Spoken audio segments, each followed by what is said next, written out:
Let's begin. Ladies and gentlemen, good afternoon. Afternoon. Hey. Wow, 6 speakers down.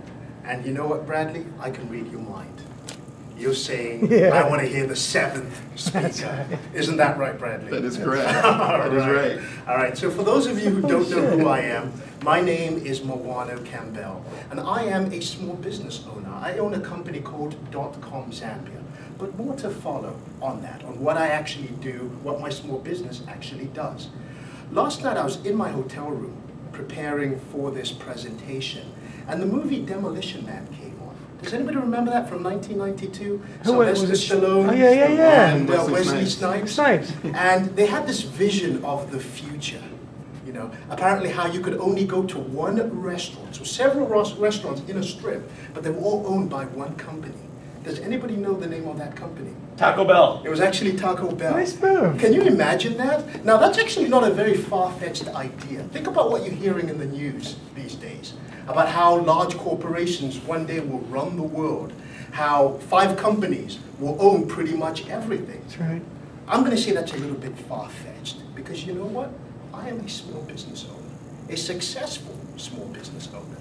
And what I will talk to you about today are the 3 things that I have done to be successful running my small business. And I want you to write these 3 things down. If you can just take a pen and a paper, because I can assure you these 3 things will have value when we get to the end of my presentation. So the first, I was able to create a customized service. You can also write product in there as well, for those of you who are not service-oriented. The second key to my success was being able to overcome key obstacles. And finally, the third, utilizing technology. So let me elaborate on the very first one, creating customized service. How many of you have actually traveled overseas, have traveled outside of the US? Just by show of hands. So pretty much everyone. Would you agree with this statement? That the world over the last 20 years has become a smaller place? Oh yeah. Sure. Yeah. It definitely has. Now, I grew up in the UK. I spent time in Zambia, which is my home country. And now I live in the US. And whenever I traveled home, it always hit me just how small the world had actually become. I would get a list from all of my friends and family asking me for some global branded item that they could not find in Zambia. In fact, last week, I called my mother up, and she didn't want to talk to me. Do you know what she was watching? Keeping Up with the Kardashians. So think of this. Kim Kardashian is not only corrupting the women of America, but she's corrupting the women of Africa as well. But that's just how small the world has actually become. So what you're seeing is you're seeing these emerging markets with access to the internet, wanting the same things that we want, yet they can't buy those items. Why? Because the large global brands only want to go where the money is. And that was the gap that I identified. I said, you know what? There must be a way. They can't wait for me to get on a flight and bring them items. Maybe I can create a customized service that can cater to this market. And that is how my company, Dot Com Zambia, was born. So in creating a customized service I now had to think, well, what obstacles do I have to be able to overcome to make my business successful? If I asked you, write all the challenges that you would have opening up a business in Saudi Arabia or Ethiopia, I'm sure you could come up with a list of different risks, okay, and challenges that you'd have to overcome if you were going to open a business.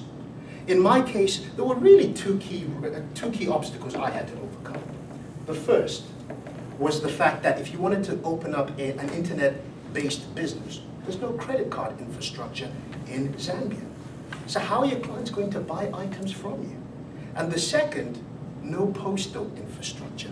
So you couldn't exactly mail items to your clients. So what I did is I opened what I call a pick and pay location. So you know what my clients do? They buy their items through us, they come to our office, they leave their cash on the table, we take their cash, thank you very much. We then go ahead and process their items. They then return 2 weeks later or a week later to pick up their items. And that was how I was able to create a semi-quasi online business in Zambia. Now, we've created a customized product. We've overcome some key obstacles, but how do we get efficient? And that is where the technology aspect comes in. When you go on Amazon.com, how long do you think the average sale takes you? Cliff, don't want you to get lonely over here. If you're buying an item off Amazon, which I'm sure you have, how long do you think it takes you to make a sale, to make the purchase? Like from putting in my cart to Correct, yeah, checking out? from getting on the browser. Well, I have all my information saved in Amazon, so I That's can what I do was it thinking. in about a minute. Like once I click on the thing, put in my cart, I can do it in less than a minute. Less than a minute, okay. It takes our client about 3 to 5 business days to get the transaction done. Wow. Why? Because everything has to be manually done. The quote has to come to North America. We've got to process it out. We then have to communicate back to the client. So it's a very manual process. And one of the things that we've invested heavily in is our technology platform, where our clients could actually have their quotations automatically processed for them. They could punch in information about the product, and then a quotation will actually generate. And we'll actually take it a step further. We'll actually give our client options after the quotation is processed. Are you happy with the price? Do you want us to look for potential discounts for you? Or do you have a budget for us to work within? And that way we can actually reduce the processing time from 5 days down to 2. Right? So let me recap those three key strategies that I shared with you. The first, being able to create a custom service or a product. That's your value proposition. That defines why you're in business. The second is, how are you going to operate? And that is where overcoming key obstacles is actually key. And then finally, how are you going to use technology to be efficient? Now, I can assure you, any small business that is using that, there is a great benefit. That is how they're going to be successful. Now, I actually want 2 things from all of you in this room.